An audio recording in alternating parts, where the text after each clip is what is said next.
Hello and welcome back to the Studious Girl. This side me, your educator, and this video is coming after a very long break. So I was unfit. I was suffering from cold and fever. So that was the reason. And today we are going to do class 12 chapter 2 history for kings, farmers and towns. Without any further ado, we should start the chapter. And as I said, Kings, Farmers and Towns is the chapter for 600 BC and 600 CE. These are the two punch-marked coins. You will be further getting to know about it.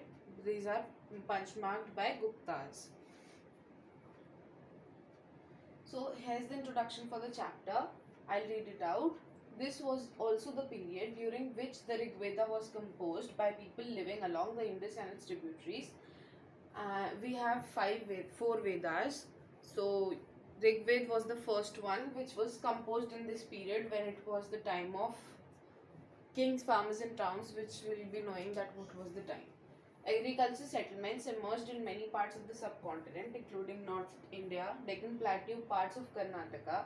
Besides, there is evidence of pastoral population in the Deccan and further south. New modes of disposal of deeds, including the making of elaborate stone structures known as megaliths. Megaliths are the structures which are made up of stones, entirely made up of stones, and emerged in Central and South India. Megaliths emerged in Central and South India, the first millennium BC. Many cases the dead were buried with rich range of tools, iron tools and weapons.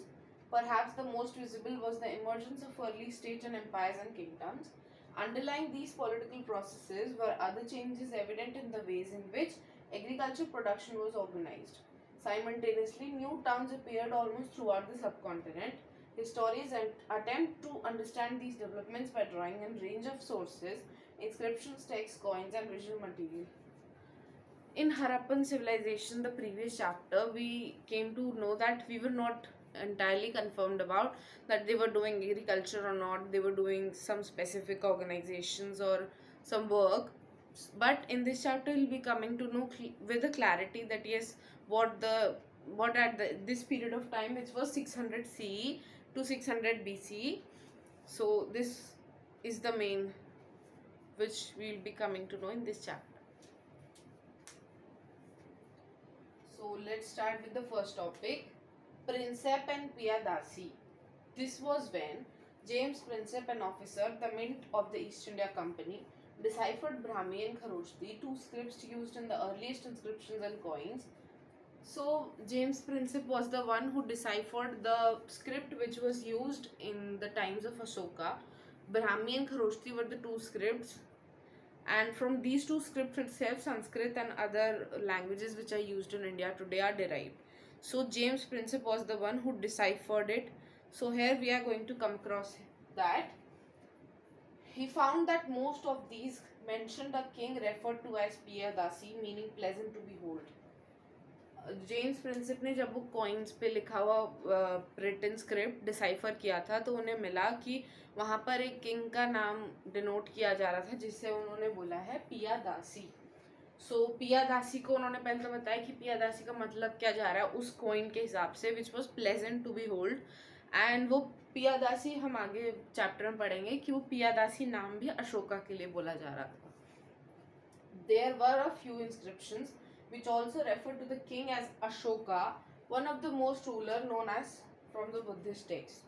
So point ने clear कर दिया कि वो पियादासी का नाम जो था वो अशोका के लिए बोला जा रहा था जो कि बुद्धिस्ट रूलर थे. Here we come with another thing, the earliest states. 6th century BCE is often regarded as a major turning point in early Indian history. अभी मैंने आपको बताया था कि टाइमलाइन कहाँ से है, 600 BCE से 600 CE तक. तो उसमें 6th century BCE, this means कि जब BCE वाले टाइम पीरियड में हम होते हैं तो हम रिवर्स जाते हैं, उसके बाद CE से we go forward. So 6th century BCE को रिगार्ड किया जाता है कि उस टाइम पर काफ़ी चेंजेस हुए थे अर्ली इंडियन हिस्ट्री में और वो एक टर्निंग पॉइंट की तरह वर्क कर रहा था इंडियन हिस्ट्री में. So the first point is, it is an era associated with early states and cities. 6th century BCE में काफ़ी नई states, cities इमर्ज हुई थी, डेवलप हुई थी. The growing use of iron, 6th century BC is the turning point. One of the reason is that also that iron का use बहुत ज़्यादा प्रेवलेंट हो गया था उस टाइम पर, कि जैसे आजकल हम एल्यूमिनियम को बहुत कॉमनली, प्लास्टिक को बहुत कॉमनली देखते हैं, वैसे ही उस टाइम पर आयरन को देखने लगे थे लोग. द डेवलपमेंट ऑफ कॉइनेज, उस टाइम पर हड़प्पन में हमने इतना ज़्यादा कन्फर्मिटी से कुछ भी नहीं देखा कि कॉइन थे, नोट्स थे या नहीं थे, बट यहाँ पर हमें पता चल गया है कि डेवलपमेंट ऑफ कॉइनेज भी होने लगी थी. And the last one goes, it is also witness the growth of diverse systems thought including Buddhism and Jainism. वहाँ पर जैसे अब तो काफ़ी वेराइटी ऑफ रिलीजन्स हो गए हैं, जैसे क्रिश्चियन, हिंदू, मुस्लिम, एवरीवन. तो वहाँ पर उस टाइम पर इतना ज़्यादा पॉपुलैरिटी नहीं थी किसी भी रिलीजन की, तो उस टाइम पर बुद्धिज्म और जैनिज्म का थॉट भी इमर्ज होने लगा था. मतलब बुद्धिज्म और जैनिज्म की टीचिंग्स भी स्प्रेड होने लगी थी और लोगों को पता चलने लगा था कि बुद्धिज्म और जैनिज्म भी कोई एक रिलीजन है. Early Buddhist and Jaina texts mention amongst other things 16 states known as Mahajanpadas. Buddhist और जैना टेक्स्ट जो उस टाइम के लिए हमारे लिए लिखे गए थे, तो उनमें हम लोगों को कुछ चीज़ें पता चली हैं, जैसे कि वहाँ पर उस टाइम पर जिस एरिया की बात हो रही है, उस टाइम पर वहाँ पर 16 स्मॉल स्टेट्स उन्हें मिले थे जिन्हें वो लोग महाजनपदा बोलते थे. Although the list varies, some such as Vajji, Magadha, Kushala, Kuru, Panchala, Gandhara, Avanti occur frequently. First of all, Mahajanapada I think आप लोगों को क्लियर नहीं होगा. तो Mahajanapada means, janapada is where a jan settles. Jan is people and settles. Padas means settle. They settle with their foot legs. So janpada is clear, and maha means a huge area. So the huge area where population settled is called as Mahajanpada at that point of time. So उस time के हिसाब से जिस reason की बात हो रही है, जैसे कि वज्जी हो गया, मगध हो गया. मगध इस बिहार में जो पाटलिपुत्र के कहलाता है. कोशाला, कुरु ये सब यूपी के हैं. Gandhara is from Jammu Kashmir. Avanti is from MP and Vajji is also from MP. So these were the regions उस टाइम पर. तो वहाँ के लोग इन एरियाज में सेटल हुए थे. तो इन्हें out of these 16 these were few main ones mahajanapadas. These were amongst the most important Mahajanpadas, as I said. While most Mahajanpadas were ruled by kings, some known as Ganas or Sanghas. अब जैसे हमारे यहाँ पे अब कुछ तो बहुत popular states हैं, उसके बाद कुछ लोअर हैं, फिर विलेजेस हैं, फिर टाउन्स हैं. तो ऐसी वही उस टाइम पर भी चलता था कि सबसे पहले महाजनपदा थे, उसके बाद कुछ गनाज और संघास भी इमर्ज हो रहे थे. गनाज और संघास ये रूलिंग एलाइट के आसपास के लोगों को बोला जाता था उस time. While most Mahajanpadas were ruled by Ganas or Sanghas, were oligarchies where power was shared by a number of men often collectively called rajas. Oligarchy से रूल होता था, जैसे इसमें लिखा है कि ओलिगार्की से रूल होता था उस टाइम पर. तो ओलिगार्की में क्या होता था कि फ्यू मैन, जैसे पंचायत होती है ना कि 5-6 लोगों का ग्रुप डिसाइड करता है फाइनल डिसीजन, वही चीज़ ओलिगार्की बोली गई है यहाँ पर कि group of man use to rule and give the final decision. Both Mahavira and Buddha belong to such ganas. Mahavira और बुद्धा जो जिनको गॉड बोला जाता है, वो लोग ऐसे ही गना से इमर्ज हुए हैं. मतलब उनके एरिया में जहाँ से वो इमर्ज हुए, जहाँ वो रहते थे, वहाँ पर गना ही फॉलो होता था. तो उसमें वो लोग राजा ओलिगार्कीज के थ्रू बनते थे. Each Mahajanpada had a capital city which was often fortified. Maintaining these fortified cities as well as providing for incipient armies and bureaucracies required resources. तो एक महाजनपदा की एक कैपिटल सिटी होती थी, जैसे हमारी स्टेट. सो महाजनपदा को हम प्रेजेंट डे की स्टेट से कंपेयर कर सकते हैं, बिकॉज यहाँ पर सेम वही चीज़ है कि एक महाजनपदा थी तो उसकी एक कैपिटल सिटी होती थी विच इज़ ऑफन फोर्टिफाइड. तो जैसे आजकल तो पूरी स्टेट को फोर्टिफाई किया जाता है, बट वहाँ पर कैपिटल सिटी को स्पेशली फोर्टिफाई किया जाता था क्योंकि कैपिटल में मेन एरिया में राजा जी बैठते हैं. जैसे कि आजकल लखनऊ, यूपी के लिए मैं बोलूँ तो लखनऊ में हाई सिक्योरिटी एरिया होता है ना, कि वहाँ पे सीएम बैठते हैं, जैसे दिल्ली हमारी कंट्री की कैपिटल है, तो वहाँ पर और हाई ज़्यादा सिक्योरिटी होती है। वहाँ पर फोर्टिफाइड होते हैं ये कैपिटल सिटीज़, और आर्मीज, ब्यूरोक्रेसीज, रिसोर्सेज जो भी चाहिए होते थे वहाँ पे सब इजीली अवेलेबल रहते थे। From 6th century BC onwards, Brahmanas began composing Sanskrit texts known as Dharam Sutras. तो ये भी एक अच्छा एमसीक्यू है, जैसे कि टाइम को कोशिश करना ध्यान रखो, बिकॉज टाइम बेस्ड भी एमसीक्यू कई बार आ जाते हैं। तो 6th सेंचुरी बीसी में धर्म सूत्रास बने, जिन्हें रूल्स बोला जाता है, मैं आगे पढ़ाऊंगी 3rd चैप्टर में थोड़ा ज़्यादा है इनके बारे में। तो धर्म सूत्रास भी कंपोज होने शुरू हो गए थे संस्कृत में। देखो मैं बताती हूँ धर्म सूत्रास का क्या यूज था। These laid down norms for rulers as well as for other social categories who were ideally expected to be Kshatriyas. Rulers were advised to collect taxes and tribute from cultivators, traders and artisans. तो धर्म सूत्रास rules, जैसे हम बोलते हैं ना हमारे देश के सिटीजन्स को कॉन्स्टिट्यूशन फॉलो करना चाहिए, तो उस टाइम पर जब सोसाइटी रिलीजन इन्फ्लुएंस में ज़्यादा थी, तो धर्म सूत्रास में जो लिख दिया था वो उनके लिए लॉ बन गया था। तो वो रूल्स, उसमें रूल्स लिखे हुए थे सारी चीज़ों के, laid down norms for rulers, rules लिखे हुए थे कि राजा को क्या रूल फॉलो करना है, कि किस त्योहार पर कितना दान देना है, किस को कैसे ट्रीट करना है, वो सब। तो और सोशल कैटेगरीज जैसे कि क्षत्रिय थे तो और ब्राह्मण भी थे, वैश्या भी थे, शूद्रा भी थे, तो उन सब के लिए भी उसमें नॉर्म्स लिखे हुए थे रूलर्स के साथ साथ। who were ideally expected to be Kshatriyas. उसमें एक ये रूल भी था कि स्पेसिफिकली कि जो भी राजा बनेगा उसकी कैटेगरी, सोशल कैटेगरी क्षत्रिय होनी चाहिए। Rulers were advised to collect taxes and tributes from cultivators, traders and artisans. उसमें लिखा था कि रूलर्स को अलाउड है कि वो टैक्सेस और ट्रिब्यूट्स के नाम पे उनसे उनका ग्रेन या कल्टिवेटेड ग्रेन जो वो उगाते थे वो उनसे मांग सकते हैं टैक्सेस के नाम पर, आर्टिशंस, कल्टिवेटर्स और आर्टिशंस से। What we do know is that raids on neighboring states were recognized as a legitimate means of acquiring wealth.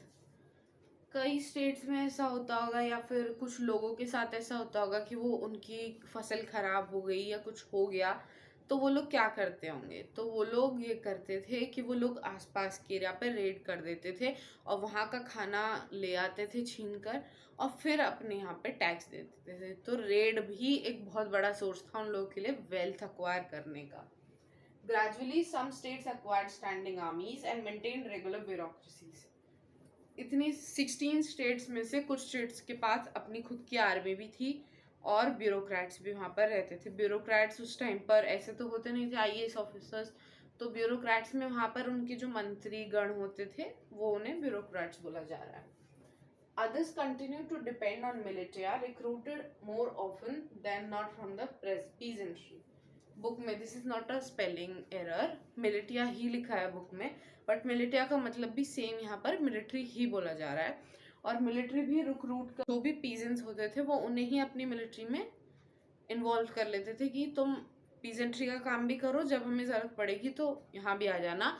And most ऑफनली सबसे ज़्यादा एक्सप्लॉयटेशन का काम यही होता था कि वो उनकी सारे एफर्ट्स ले लेते थे और उनको पैसा नहीं देते थे। Next we come to know about Magadha. मैंने बोला ना 16 स्टेट्स थे, तो मगध सबसे बड़ा महाजनपद था उस टाइम पर, सबसे पावरफुल और सेंटर ऑफ पावर जिसे कह सकते हैं हम लोग। तो between 6th and 4th centuries BCE Magadha, present day Bihar, as I said कि मगध बिहार का रीजन है, पाटलिपुत्र जिसे बोला जाता है, जो अशोका के रूल के लिए काफी फेमस है। became the most powerful Mahajanpada. 6th to 4th century. This is a point to be noted as per MCQ. Magad was the most powerful Mahajanpada. अब कुछ रीजंस हैं कि किस रीजंस हैं जिनकी वजह से मगध को काफी पावरफुल बोला गया है। पहला था कि Magadha was a region where agriculture was specially productive. तो मगध में एग्रीकल्चर काफ़ी प्रोडक्टिव था उस टाइम पर। यूपी वगैरह में उन लोगों ने इतना एक्सप्लोर नहीं किया, जैसे प्रेजेंट डे पे यूपी पंजाब में काफ़ी अच्छी खेती होती है, उस टाइम पर वो लोग बिहार में मगध रीजन में काफ़ी अच्छा उनका फूड कल्चर था, तो उनकी सॉइल बहुत प्रोडक्टिव होगी, तभी वहाँ पर अच्छा खासा खाना होने लगा, तो वो लोग किसी पे डिपेंडेंट नहीं रहे, इसलिए मगध पावरफुल बनता चला गया. Iron mines present day Jharkhand were accessible and provided resources for tools and weapons. Magadh अभी के लिए बोला जा रहा है कि आज की डेट में वो बिहार है, बट उस टाइम पे काफ़ी बड़ा उनका एक्सपेंस रहा होगा अपने रीजन का, तो सिर्फ वो बिहार तक तो नहीं रिस्ट्रिक्टेड होंगे. तो उन्होंने झारखंड का एरिया भी उनके पास था जहाँ पर आयरन माइंस थे. I am sorry, iron mines थे जहाँ पर, तो वो उनको एक इजीली टूल्स और वेपन्स बनाने का सोर्स था, क्योंकि आयरन चल रहा था उस टाइम. तो आयरन माइंस से वो लोग अपने टूल्स और वेपन्स आराम से बना लेते थे. Elephants an important component of the army were found in forest in the region. अब देखो कहाँ पैसा खर्च होता है इंसान का, जब इंसान को कुछ चाहिए होता है. अब उन्हें वेपन्स और टूल्स सब उन्हें आयरन माइन से मिल रही है, आराम से खुद बना ले रहे हैं. मगध एग्रीकल्चरली काफ़ी प्रोडक्टिव है, तो उन्हें कहीं से खाना नहीं मंगाना पड़ रहा. एलिफेंट्स उन्हें अपने फॉरेस्ट में मिल रहे हैं अपनी आर्मी के लिए, और गंगा जो रिवर है हमारी, उसकी ट्रिब्यूटरीज से उन्हें चीप मीन्स ऑफ कम्युनिकेशन भी मिल रहे हैं, कि वो उसकी ट्रिब्यूटरीज में बैठते थे, बोट बना रखी थी उन्होंने अपनी, वो बैठते थे और पहुंच जाते थे कहीं भी. तो सब चीज़ें मगध को नेचर ने प्रोवाइड कर दी, तो मगध को कुछ ज़्यादा एक्सपेंडिचर्स करने नहीं पड़े, सिर्फ इन चीज़ों के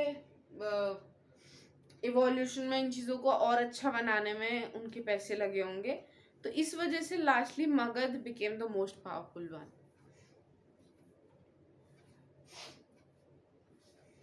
Early Buddhist and Jaina writers who wrote about Magadha attributed its power to the policies of individuals, ruthlessly ambitious kings, of whom Bimbisara, Ajatsattu and Mahapadmananda are the best known, and their ministers who helped implementing their policies.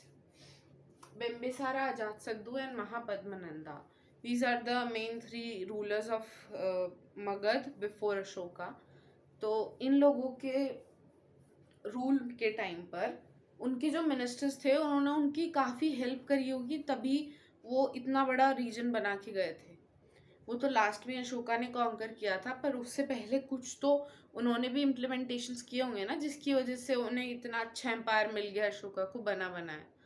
तो ये बोला जा रहा है कि इन तीनों rulers के ambitious rulers थे, ये चाहते थे कि मगध बहुत अच्छे लेवल पे जाए. तो और उस चीज़ में, उस मगध को इतना अच्छे लेवल पे लाने में उनके मिनिस्टर्स ने उनकी काफ़ी हेल्प करी. तो ये बोला जा रहा है कि इन्होंने इतनी अच्छी पॉलिसीज़ बनाई, बट उनके मिनिस्टर्स ने उनको इम्प्लीमेंट भी कराया, तो इस क्रेडिट मिनिस्टर्स को भी दिया जा रहा है. Initially Rajagaha, the Prakrit name for present day Rajgir in Bihar.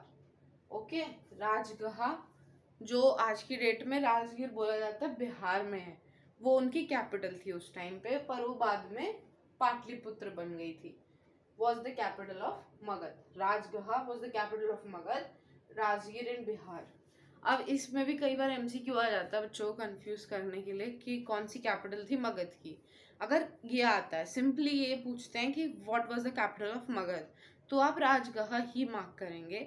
But अगर they ask what is the present name for the capital of Magadh, तब आप राजगीर ऑप्शन चूज कर सकते हो, अदरवाइज नहीं. Interestingly the old name which is Rajgaha is the old name, means house of the king. Rajgaha was a fortified settlement located amongst hills. सबसे पहली चीज़ कि एक राजा अपनी कैपिटल में क्या क्या चीज़ ढूंढता है, सारे रिसोर्सेज अच्छे से अवेलेबल हों, इतना एक बड़ा एक्सपेंस रीजन हो कि वो सारा पैलेस उनका सब चीज़ें वो उसमें अकोमोडेट कर सकें. ठीक है, तो राजगहा इसका मतलब जो हमारी बुक में लिखा है वो लिखा है house of the Kings. But हम जेन्युइनली भी एक चीज़ देखें तो राजा अगहा, तो राज मीन्स द रूलर, अगहा मीन्स घर. तो हाउस ऑफ द किंग वैसे भी पता चल रहा है अगर हम बुक नहीं पढ़ते हैं, बट ये एक अच्छा एमसीक्यू हो सकता है. And Rajagaha was a fortified settlement. हाँ, मैं ये बात कर रही थी कि पूरा रीजन सेटल्ड है, तो सिक्योरिटी भी होनी ज़रूरी है ना, नहीं तो कोई भी, और उस टाइम पे तो रूलर्स में बहुत लड़ाई रहती थी, तो वो लोग कभी भी अटैक कर देते थे, तो वो अटैक के लिए भी काफ़ी सिक्योरिटी चाहिए थी. तो Rajagaha was the place which was equally surrounded by the hills on all sides. तो उन्हें नेचर ने प्रोटेक्ट किया। तो हम क्वेश्चन में आंसर में तो नहीं लिखना, but this is just my point of view कि राजगह या मगध एम्पायर को नेचर ने ब्लेस किया था कि वो कंट्रोल कर सके, एज पर according to me what I feel. वो हिल्स से फोर्टिफाइड सेटलमेंट्स अपना कर सकते थे। 4th century BC the capital was shifted to Pataliputra. जो मैंने बोला कि पहले राजगह था, वो हिल्स से फोर्टिफाइड सेटलमेंट्स अपना कर सकते थे। 4th century BC the capital was shifted to Pataliputra. जो मैंने बोला कि पहले राजगह था, उसको आज राजगीर बोलते हैं, और पाटलिपुत्र में उन्होंने राजगह के बाद वो पाटलिपुत्र में शिफ्ट हो गए थे। Present day Patna, commanding routes of communication along the Ganga. वैसे ये शिफ्टिंग का भी इतना आसान तो नहीं होता है, तो उन्हें भी कुछ काफ़ी बड़ी प्रॉब्लम हुई होगी, तभी उन्होंने शिफ्ट करने का सोचा अपना कैपिटल। तो वो कैपिटल शिफ्ट करने का भी मेनली रीज़न उस टाइम पे यही रहा होगा कि कोई रूलर बहुत इजीली उनके यहाँ पे अटैक करने शुरू कर दिए होंगे, तब उन्होंने कैपिटल अपनी बदली होगी। अदरवाइज नेचर से इतना अच्छा प्रोटेक्टेड एरिया उन्हें मिला था, उन्हें क्या दिक्कत हुई होगी? कोई दिक्कत नहीं थी। वो उनके राइवलरीज के रूलर्स के अगेंस्ट में उन पर अटैक होने लगे होंगे, इसलिए उन्होंने अपनी कैपिटल शिफ्ट की होगी, या फिर कुछ नया इन्वेंशन हुआ होगा पाटलिपुत्र के रीजन में, वो इसलिए शिफ्ट कर गए होंगे। Another we come as an early empire. So Chandragupta Maurya, he was the first ruler of Mauryan dynasty who founded the empire century 321 BC. This is a good question, that when was Mauryan empire came to India. So yes, 321 BC is the date here. You need to remember this. Extended control as far northwest as Afghanistan and Balochistan. Afghanistan और बलूचिस्तान तक भी चंद्रगुप्त मौर्य का rule reason, उनकी territory गई थी। And his grandson Ashoka, arguably the most famous ruler of early India, conquered Kalinga, which is present day Odisha. तो अफगानिस्तान और बलूचिस्तान तक तो चंद्रगुप्त मौर्य ही एक्सपैंड कर चुके थे, बट लास्टली अशोका ने उड़ीसा का, जिसे उस टाइम पर कलिंगा कहते थे, और आप लोगों ने सुना होगा कि कलिंगा वॉर भी हुआ था, तो कलिंगा वॉर में ही उन्होंने उड़ीसा तक एक्सपैंड कर लिया था। बट आप लोगों ने आई थिंक ये भी सुना होगा कि कलिंगा वॉर के बाद अशोका ने धम्मा पॉलिसी अडॉप्ट कर ली थी, कि इतना ब्लडशेड हुआ था उस वॉर में कि उन्हें लगा कि नहीं, बस ये बहुत गलत हो रहा है, तो इस वजह से उसके आगे वो एक्सपैंड नहीं करा उन्होंने। Also valuable are contemporary works such as the account of Megasthenes, Greek ambassador to the court of Chandragupta Maurya, which survive in fragments. Megasthenes was a Greek ambassador who was to the court of Chandragupta Maurya. उस time पर होता ही था बहुत, जैसे मंत्री होते हैं राजा के, उसी टाइप से फॉरेन दूसरे राजाओं के मंत्री या फिर उनके बहुत अच्छे सलाहकार टाइप्स वो अपने राजाओं में बुलाते थे, इनवाइट करते थे। तो उस टाइम पर अकाउंट ऑफ मेगास्थनीज भी हमें मिला है। इसका मतलब कि चंद्रगुप्त मौर्य की कोर्ट में ग्रीक एम्बेसडर मेगास्थनीज भी थे कुछ टाइम पीरियड के लिए, तो उनके वो मिले हैं। तो ये एक अच्छा क्वेश्चन है सोर्सेज के लिए इस वाले हेडिंग सब हेडिंग से। तो what are the sources from where you can find the information about Magadha empire. तो पहला पॉइंट इज दिस कि Greek ambassador account of Megasthenes हमें मिला था। The second point comes as another source that is often used is the Arthashastra, part of which was probably composed by Kautilya or Chanakya, traditionally believed to be the minister of Chandragupta. अर्थशास्त्र is another source. ये तो हम सब ने सुना ही है, बहुत common है कि जो चाणक्य थे, कौटिल्य थे, जो चंद्रगुप्त मौर्य के मिनिस्टर थे, उन्होंने बुक्स लिखी थी। तो ये अर्थशास्त्र उनकी बुक लिखी हुई है। ये आजकल मतलब मिल जाती है, तो इजीली अवेलेबल है, जिससे हमने बहुत सुना भी है। तो थोड़ा बहुत तो कुछ तो ट्रुथ होगा उस बुक में जहाँ पे ये लिखा हुआ है। The Mauryas are mentioned in later Buddhist Jaina Puranic literature as well as in Sanskrit literary works. Maurya की मेंशनिंग मतलब मौर्यंस का जो एम्पायर था वो उस टाइम तक भी था जब बुद्धिस्ट और जैना टेक्स्ट लिखे गए थे संस्कृत में, पुरानिक लिटरेचर में, संस्कृत लिटरेरी वर्क्स में, तो उनमें भी मेंशन्ड है मौर्यन रूल के बारे में। इसका मतलब काफी लंबा मौर्यन रूल था। Okay, inscriptions of Ashoka on rocks and pillars are often amongst the most valuable source. देखो हम पेपर पे लिखे हैं और उस टाइम पर तो आई थिंक पेपर तो होता था, बट पहले पत्ते पे कहीं भी लिखो, बट पत्थर पे लिखा हुआ तो नहीं मिटा सकते। पेपर खराब हो जाए, गल जाए, फट जाए, आग लग जाए, कुछ भी हो सकता है। जैसे कि हमें बताइए कि नालंदा यूनिवर्सिटी में बिहार में कितनी बड़ी आग राजा ने लगा दी थी किसी, तो उनकी वजह से हमारा कितना बड़ा लिटरेरी रिसोर्स ख़त्म हो गया। नहीं तो हमें पता चल सकता था कि हमारे इंडिया में और क्या कहाँ कुछ है। तो वो नुकसान था। अगर वही चीज़ें पत्थर पे इंस्क्राइब्ड होती तो शायद आज हमें पता होती। तो ये इंस्क्रिप्शंस में पिलर्स पर और जो रॉक्स पर है वो मोस्ट वैल्यूएबल है। Ashoka was the first ruler who inscribed his message to his subjects and officials on stone surfaces and natural rocks as well as polished pillars. यह भी पहली बार अशोका ने ट्राई किया था कि मैं पिलर्स पे लिखवाता हूँ, रॉक्स पे लिखवाऊंगा। ये एक्चुअली जब वो धम्मा अपना प्रोपोगेट कर रहे थे वो उस टाइम पर उन्होंने ये सब शुरू किया था कि जगह जगह जहाँ भी लोग जाएंगे वो उस चीज़ को पढ़ें। तो उन्होंने अपने मिनिस्टर्स को, सब्जेक्ट्स को सबसे पहले पॉलिश्ड पिलर्स पे और नेचुरल रॉक्स पे अशोका ने लिखना शुरू किया था। He used the inscriptions to proclaim what he understood to be Dhamma. As I said कि जब वो धम्मा प्रोपोगेट कर रहे थे उसी टाइम पे उन्होंने इंस्क्रिप्शंस लिखने शुरू किए थे। तो वो धम्मा अपना फैलाने की कोशिश कर रहे थे। धम्मा में क्या होता है? This include respect toward elders। धम्मा के लिए भी पूछा जा सकता है, तो you should know about it कि धम्मा में था क्या। This include respect toward elders, generosity towards Brahmins, those who renounced worldly life, treating slaves, servants kindly, and respect for religion and traditions other than one's own. तो ये छोटा सा message था जो धम्मा के थ्रू वो प्रोपोगेट करना चाह रहे थे, जिसमें है कि रिस्पेक्ट करनी चाहिए बड़ों की, ब्राह्मण्स की, स्लेव्स को, और जो वर्किंग क्लास है उनको अच्छे से ट्रीट करना चाहिए। अपने अलावा दूसरों के रिलीजन को भी रिस्पेक्ट करना चाहिए। ये आजकल के लिए भी फॉलो होता है। अगर आजकल भी आप कहीं सुनो कि वो धम्मा को चाहते हैं या धम्मा की पूजा करते हैं या कुछ भी, वैसे पूजा तो नहीं होती है, बट हाँ कि धम्मा के सजेशंस को फॉलो करते हैं, तो वो चीज़ें यही बोलती हैं कि हमें सबको रिस्पेक्ट करनी चाहिए in totality. There were 5 major political centers in the Magadha Empire: the capital Patliputra and the provincial centers of Takshila, Ujjaini, Tosali, Suvarnagiri, all mentioned in Ashokan inscriptions. ये पांचों नाम जो 5 मेजर पॉलिटिकल सेंटर्स बोले गए हैं ये हमें उनके इंस्क्रिप्शन से ही मिले हैं।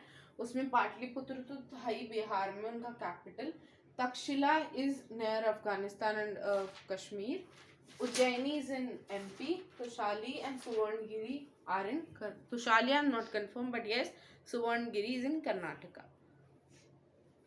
All mentioned in Ashokan inscription. These all 5 were mentioned in Ashokan inscriptions as the political centers. If we examine the content of these inscriptions, we find virtually the same message engraved everywhere from the present in northwest frontier province of Pakistan to Andhra Pradesh, Orissa, Uttarakhand and India. मतलब सारी जगह जहाँ भी हम inscriptions को अगर check करना चाहें तो ये ही मिला है हमें लिखा हुआ, और कुछ नहीं मिला ऐसा। It is likely that administrative control was strongest in areas around the capital and the provincial centers. These centers were carefully chosen, both Takshila and Ujjaini, being situated on long distance trade routes. So while Suvarnagiri, literally the Golden Mountains, were possible important for tapping the golden mines of Karnataka. So yes, Tosali and Takshila and Ujjaini were the trade routes because they were situated near the water sources, and Suvarnagiri is the golden mountains of Karnataka. तो वो सुवर्णगिरी से वो gold मंगा लेते थे क्योंकि उनको near पड़ता था, और तक्षशिला और उज्जैनी से उनका इम्पोर्ट एक्सपोर्ट जिसे हम आज की डेट में बोलते हैं वो एक्सचेंज वहां से करा लेते थे क्योंकि वो सी रूट के पास था, तो ट्रेडिंग अच्छी होती थी।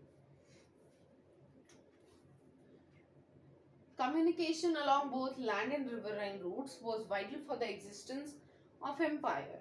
Journeys from the center to the provinces could have taken weeks if not months.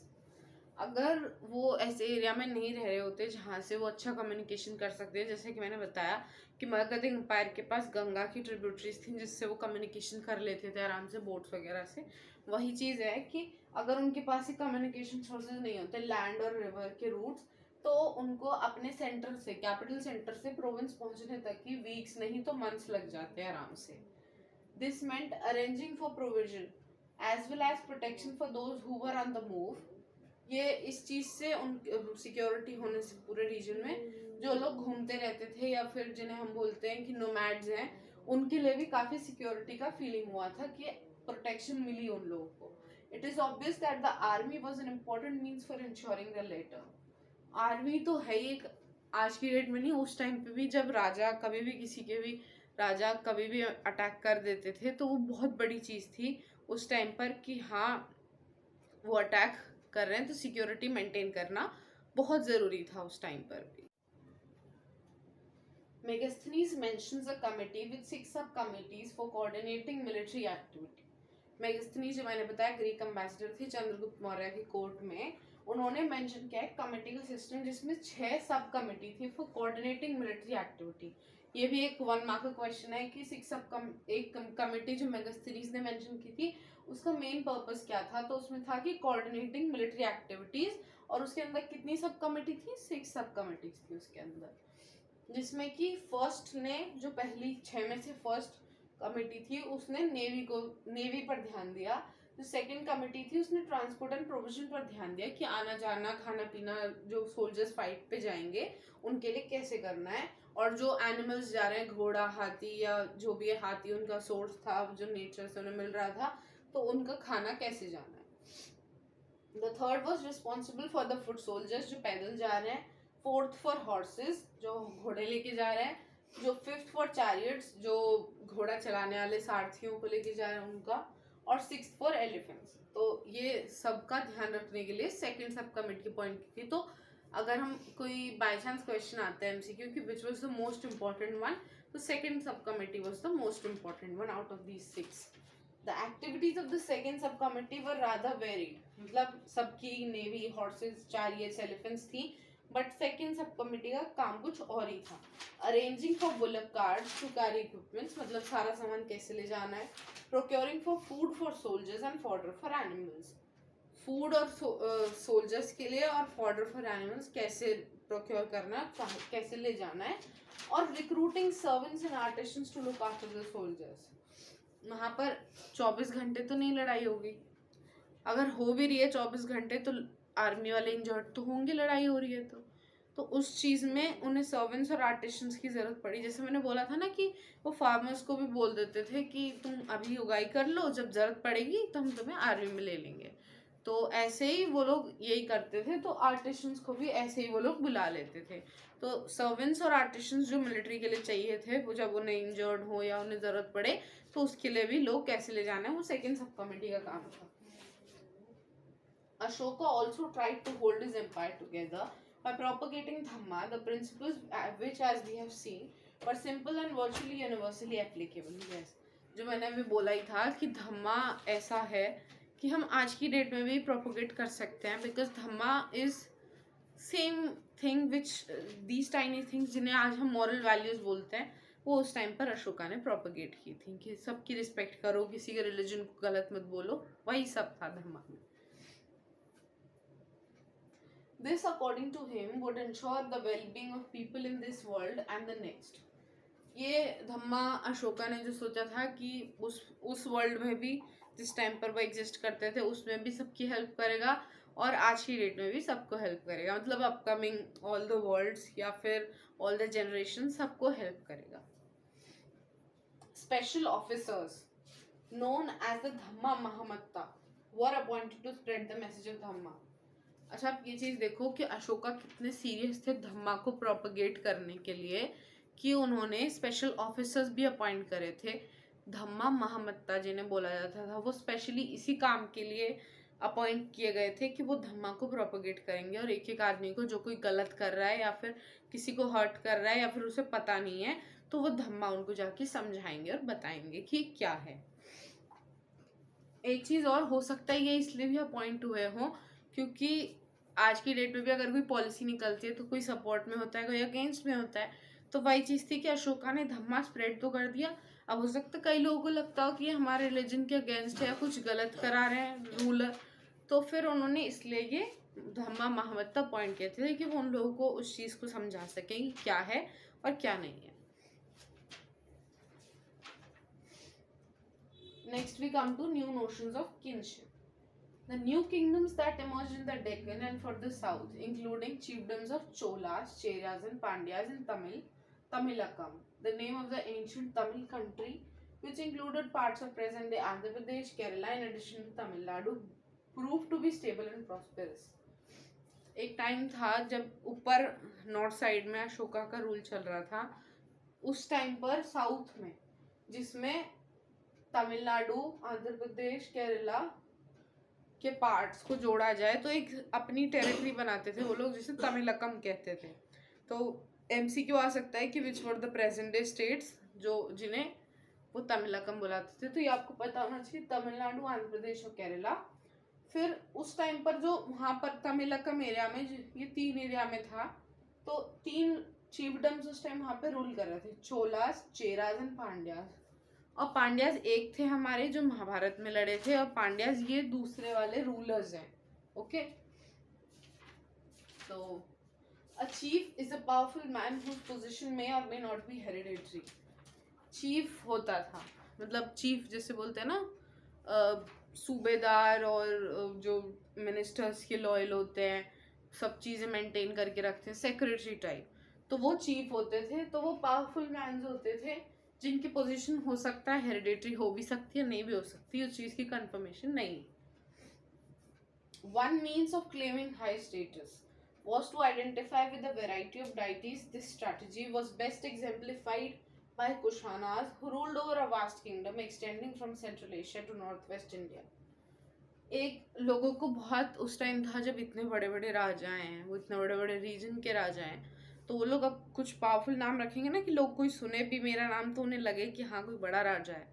तो वो अपना हाई स्टेटस आइडेंटिफाई कराने के लिए सबसे पहले ये काम कुशानास ने किया था। हाई स्टेटस के लिए वो लोग, मैं बोल रहा हूँ ना, उस टाइम पर रीजनल इन्फ्लुएंस काफ़ी ज़्यादा था, तो लोग भगवान के साथ जोड़ते थे हर चीज़ को। तो भगवान के साथ ही जोड़ने के लिए उन्हें हाई स्टेटस चाहिए था। तो कुशानास ने ये स्ट्रैटेजी सबसे पहले यूज़ की थी, और अभी मैं आगे बताती हूँ कि उन्होंने क्या लिया था। Colossal statues of Kushana rulers have been found installed in shrine at near Mathura. अब देखो, कुछ फ्रीडम फाइटर्स रहे जिन्हें हम नहीं जानते, ना हमने कोई फोटो देखी है ना कुछ, बट वो लोग, उन लोगों के पिलर्स हैं, उन लोगों के स्टैचूज पे फोटोज लगे हुए हैं, स्टैचूज हैं, तो हम लोग देख के पहचानते हैं ना कि हाँ इन्होंने लड़ाई की थी, ऐसे होंगे वैसे होंगे। तो वही चीज़ कुशानस ने भी सोचा कि हम स्टैचूज बना लेते हैं अपने, जो कि हमें मठ में मिले हैं, मथुरा में, यूपी में। तो उन्होंने ये सोचा कि अगर हम अपने स्टैचूज बना लेंगे तो कोई हमें देखेगा बाद में भी, तो हमें पहचानेगा कि हाँ ये राजा था। तो लोगों के दिमाग में बैठने के लिए उन लोगों ने ये चीज़ें कोशिश की, तो उन्होंने अपने स्टैचूज बनवाए जो कि हमें मठ में मिले हैं, मथुरा में। Similar statues have been found in shrine in Afghanistan. उन्होंने सिर्फ इंडिया, या जो आज की डेट में इंडिया की टेरिटरी है, वो हो सकता है कुशान्स के पास उस टाइम अफगानिस्तान की टेरिटरी भी हो, तो हमें यही सेम कोलोसल स्टैचूज कुशानास के जैसे यूपी में मिले हैं, मथुरा में, वैसे ही हमें अफगानिस्तान में भी मिले हैं। तो some historians feel this indicate that Kushanas considered themselves godlike. Kushanas की सबसे ज़्यादा इच्छा थी कि हमें लोग पहचाने जाने, तो उन्होंने, लोगों ने कहा है कि वो ये कोशिश कर रहे थे कि वो उनको लोग भगवान मानना शुरू कर दे, god like. Okay, many Kushana rulers also adopted the title Devaputra और सन ऑफ गॉड, जैसे बोलते हैं ना महाराजा धीराज, वैसे वाले टाइटल्स, तो वैसा वाला ही उन्होंने भी कुछ करने का सोचा, तो उन्होंने देवपुत्रा टाइटल अडॉप्ट किया था, जिसको बोलते हैं द सन ऑफ गॉड। तो ये उन्होंने, बोला जाता है ये उन्होंने देखा, चाइनीज रूलर्स से इंस्पायर्ड थे वो, उससे उन्होंने, जैसे चाइनीज रूलर्स अपने आप को सन्स ऑफ हेवन बोलते थे, वैसे ही उन्होंने अपने आप को सन ऑफ गॉड बोलना शुरू कर दिया। तो बोला जाता है कि वो चाइनीज रूलर्स को देखकर कुशानास ने देवपुत्रा अडॉप्ट किया था as title. Here we come. Powerful Samantas could become kings. Conversely, weak rulers might find themselves being reduced to position of subordination. अच्छा, आप लोग ये देखिए, सामंतास थे, जैसे आजकल हमारे स्टेट में एक सीएम होते हैं, उनके ऊपर सेंट्रल गवर्नमेंट होती है। तो सेंट्रल गवर्नमेंट और सीएम के बाद सेंट्रल गवर्नमेंट, सीएम तो अपॉइंट हो गए, बट हमारे कंट्री में तो होता ही है कि कई बार सीएम किसी और पार्टी के होते हैं, सेंट्रल गवर्नमेंट किसी और पार्टी की होती है। तो सेंट्रल गवर्नमेंट को सीएम पर ट्रस्ट नहीं है अगर, तो वो अपना क्या बैठा सकते हैं जिससे उन्हें ये लगे कि हाँ कंट्री में या स्टेट में अच्छे से रूल चल रहा है, कोई दिक्कत नहीं है। तो इसलिए वो गवर्नर्स अपॉइंट करते हैं ना, कि उनके रिप्रेजेंटेटिव के तौर पे सेंट्रल गवर्नमेंट के गवर्नर्स आते हैं हमारे स्टेट में। तो वैसे ही राजा भी करते थे, जब उनकी इतनी बड़ी टेरिटरी होती थी तो वो अपने सामंताज छोड़ देते थे किसी पर्टिकुलर स्टेट में, पर्टिकुलर टेरिटरी जैसे ही वो डिवाइड करते थे महाजनपदा के अंदर जो बहुत बड़े थे, जैसे कि मगध बहुत बड़ा रीजन था, तो वहां पर सामंताज अपॉइंट हो गए थे।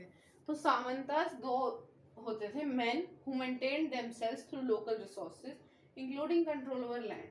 सामंताज वो लोग थे जो लोकल रिसोर्सेज जैसे आम लोग रहते थे वैसे ही रहते थे, बट उनके पास कंट्रोल ऑफ लैंड होता था जितना कि उन्हें राजा ने दिया है, जिन्होंने उन्हें अपॉइंट किया कि हाँ तुम इस रीजन के लिए मेरे उत्तराधिकारी हो, कि हाँ तुम मेरे रिप्रेजेंटेटिव हो यहाँ पे, ठीक है। They offered homage military, provided military support to rulers. पर राजा ने उन्हें कुछ और अधिकार भी दे रखे थे कि तुम मिलिट्री रख सकते हो अपनी सिक्योरिटी के लिए, तुम टैक्स कलेक्ट कर सकते हो वहां से। तो वही चीज थी कि उन्हें ऑफर करते थे होमेज। फिर जब राजा ने उन्हें इतनी पावर्स दे दी हैं तो वो जो टैक्स कलेक्ट करते थे वो सारा तो अपने पास नहीं रख सकते, क्योंकि लैंड तो उनका नहीं है ना, वो तो सिर्फ राजा के लिए रिप्रेजेंटेटिव है वहां पे। तो वो जितना भी टैक्स इकट्ठा करते थे उससे वो थोड़ा बहुत अपने पास रख लेते थे, जितना उन्हें लैंड के डेवलपमेंट के लिए चाहिए, कि हाँ कहीं ट्यूबवेल लगवानी है, कहीं किसी को ज़रूरत है, या कहीं राशन की दुकान खोलनी है, उतना वो अपने पास रखते थे। बाकी सारा वो राजा को दान में दे देते थे, या राजा उनसे मांग लेते थे, या कुछ उन्होंने अग्रीमेंट किया होता था कि हाँ इतना हम रखेंगे, इतना तुम रखोगे, ठीक है। और उन्हें मिलिट्री सपोर्ट देते थे जब राजा को जरूरत पड़ती थी। तो राजा ने अपनी मेन कैपिटल में तो खूब सारी मिलिट्री रखी होती थी, पर जब राजा को और जरूरत पड़ती थी या जब वो फाइटिंग पे जा रहे होते थे कहीं पे वॉर पे, तो फिर इन सामंताज ने जो मिलिट्री बना रखी थी या जो उनके रीजन में जितनी भी मिलिट्री थी वो सब सामंताज अपने राजा को दे देते थे। तो बल्कि सामंताज खुद भी अपने राजा के साथ जाते थे लड़ाई पर, ठीक है। Powerful Samantas could become kings. Conversely, weak rulers might find themselves being reduced to a position of subordination. Powerful Samantas होते थे, जैसे कि यहाँ पे लिखा है कि powerful Samantas could become kings. Conversely, weak rulers might find themselves being reduced to the position of subordination.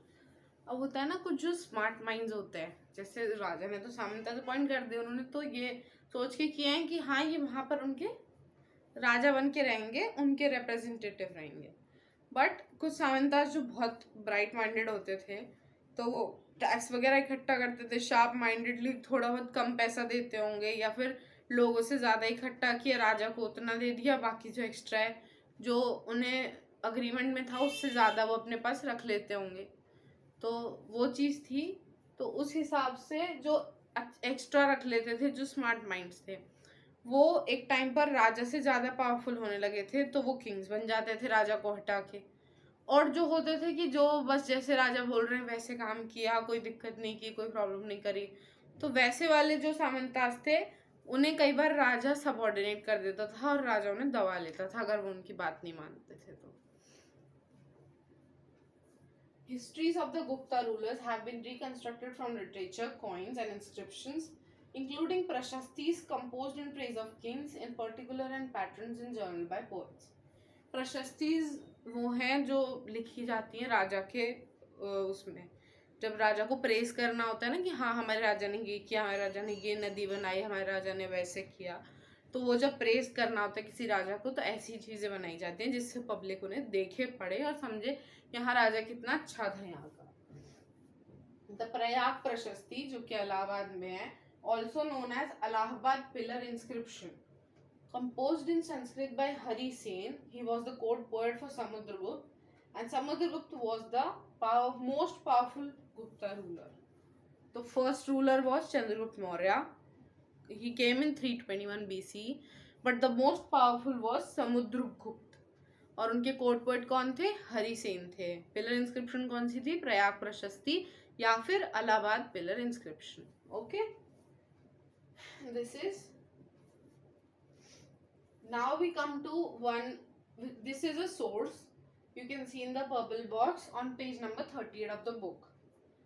Sudarshan Girnar inscription is the heading for this. उसमें बुक में वो पिंक बॉक्स पे नहीं दिया हुआ गिरनार इंस्क्रिप्शन, बट ये नाम गिरनार इंस्क्रिप्शन है इस बुक का. ये गिरनार रीजन में है, इसलिए मैंने ये हेडिंग दी है. ये सोर्स ही है आपके बुक का, पेज नंबर 38 पे. The Sudarshan lake was an artificial reservoir. We know about it from rock inscription in Sanskrit composed to record the achievements of Shaka ruler Rudradaman. Rudradaman आगे चैप्टर्स में बताया गया रुद्रदमन कौन थे क्या थे, बट ये सुदर्शन लेक थी एक जो आर्टिफिशियल रिजर्वर थी. मतलब जब बारिश होगी या कोई पानी भरेगा वो तभी भरेगा, वैसे नहीं भरता था कोई. तो ये आर्टिफिशियल रिजर्वर था. और यह हमें पता लगा है संस्कृत में कोई इंस्क्रिप्शन, ये गिरनार इंस्क्रिप्शन थी उसमें लिखा हुआ था ये. और ये अचीवमेंट था शाका रूलर रुद्रदमन का. शाका रूलर एक डायनेस्टी थी, उनके 2-3 रूलर्स हमारे एरिया में रहे हैं. तो ये रुद्रदमन रूलर थे, इन्होंने आर्टिफिशियल रिजर्वायर बनवाया था. Now we come to the next. The inscription mentions that the lake with embankments, मतलब कि इठी हुई जगह जिससे कि पता चल जाए कि हाँ ये बॉर्डर्ड है, कि इसके अंदर पानी है. Embankments and water channels was built by local governors during the Maurya rule of Maurya. Inscription लिखी हुई है लेक पर जो मेंशन करती है लेक को, और वहाँ पे एम्बैंकमेंट्स बनी हुई हैं और उसमें लिखा हुआ है कि ये किसी लोकल गवर्नर ने मौर्य के रूल में बनवाई थी. जो मौर्य में से किसी एक राजा के गवर्नर रहे होंगे, उन्होंने ये लेक बनवाई थी, सुदर्शन लेक, जिसे आर्टिफिशियल रिजर्वर बोला जा रहा है. जबकि एक a terrible storm broke the embankments and water gushed out of the lake. फिर मौर्यास के बाद एक काफी बड़ा कोई स्टॉर्म आया था, उसमें एम्बैंकमेंट सारी टूट गई, पानी बह गया बाहर, फिर पानी बचा ही नहीं. Rudradaman who was then ruling in the area, जिस टाइम स्टॉर्म आया उस टाइम पर रुद्रदमन शाका रूलर रूल कर रहे थे. claimed to have got the lake repaired using his own resources without imposing any tax on his subjects. तो रुद्रदमन की काफी बड़ी अचीवमेंट दिखाई गई है, क्योंकि जनरली जब राजा कोई खर्चा करता था अपने प्रजा पे तो रूड ही दिखाए गए हैं कि वो इतना ज्यादा टैक्स इम्पोज करते थे, उसके बाद खर्चा करते थे वो अपनी प्रजा पे. बट यहाँ पे दिखाया गया कि जो शाका रूलर रुद्रदमन है, इस स्टॉर्म के बाद, जब स्टॉर्म हुआ है उस टाइम ये रूल कर रहे थे, तो स्टॉर्म के बाद वो राजा ने बिना अपनी प्रजा पर टैक्स इम्पोज किए या ज़्यादा टैक्स बढ़ाए, उन्होंने अपने रिसोर्सेज से ये लेक को रिपेयर कराया. तो अगर आता है कि लेक किसने बनवाई थी, तो फिर लेक बनवाई थी मौर्य के लोकल गवर्नर ने मौर्यन रूल के टाइम पर. और रिपेयर किसने कराई? राजा ने, रुद्रदमन शाका रूलर ने रिपेयर कराई थी, और इसको आर्टिफिशियल रिजर्वायर बनाया जाता है. बट एक चीज और ये इम्पोर्टेंट है, अगर ये एमसीक्यू में आता है तो, कि किसके अचीवमेंट में लिखा हुआ है कि ये लेक बनाई गई थी. तो ये अचीवमेंट में लिखा हुआ है शाका रूलर रुद्रदमन. मतलब जैसे इंस्क्रिप्शंस लिखी है ना राजाओं की, तो जिस मौर्य लोकल गवर्नर ने बना उनके पे नहीं लिखा है ये, या फिर हमारी बुक में नहीं लिखा है, वो मुझे नहीं पता है, बट हाँ लिखा नहीं है. तो अगर हमसे पूछ जाते हैं कहाँ पे अचीवमेंट में लिखा है, तो हम शाका रूलर रुद्रदमन की बताएंगे, क्योंकि हमने बुक में यही पढ़ा. Another inscription on the same rock mentions how one of the rulers of Gupta dynasty got the lake repaired once again. इसका मतलब यह है कि ये इंस्क्रिप्शन उसी रॉक पर जहाँ पर ये मेंशन है कि रुद्रदमन ने बनवाया ये किया, उसके उसी सेम रॉक पर एक इंस्क्रिप्शन और लिखा हुआ है कि उसके बाद दोबारा से एक गुप्ता रूलर आए थे जिन्होंने ये लेक को फिर से रिपेयर कराया. ठीक है, तो इतना लिखा हुआ है इस लेक के बारे में. ये अच्छा सोर्स है गिरनार इंस्क्रिप्शन का, इसे आप जरूर रीड करना. ये आता है ज्यादातर केस स्टडीज में या क्वेश्चन में पूछा जाता है एमसीक्यू में. Thank you very much guys. This was all for this part. The chapter will be coming in 2 parts, kings, farmers and towns.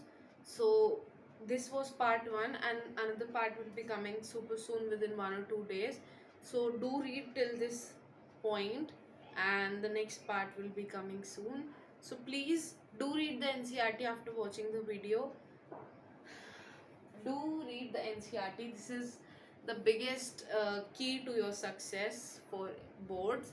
So please do read the NCERT. This side the Studious Girl signing off. And I'm seeing that views are coming in huge numbers, but you are not subscribing. So please do subscribe and press the bell icon for getting the latest updates as soon as possible. And even I have uploaded 3 links for the quizzes for your revision. So please do it as soon as possible and revise your chapters simultaneously, because it is very important revision. If it is not done at particular times, so you will be forgetting the things. So yes, do the revision, do revise the chapters, do read the NCERT, and practice well, study well, keep your site safe, and do like, share, subscribe, and comment down below in the comment box. This side the Studious Girl signing off. Thank you very much.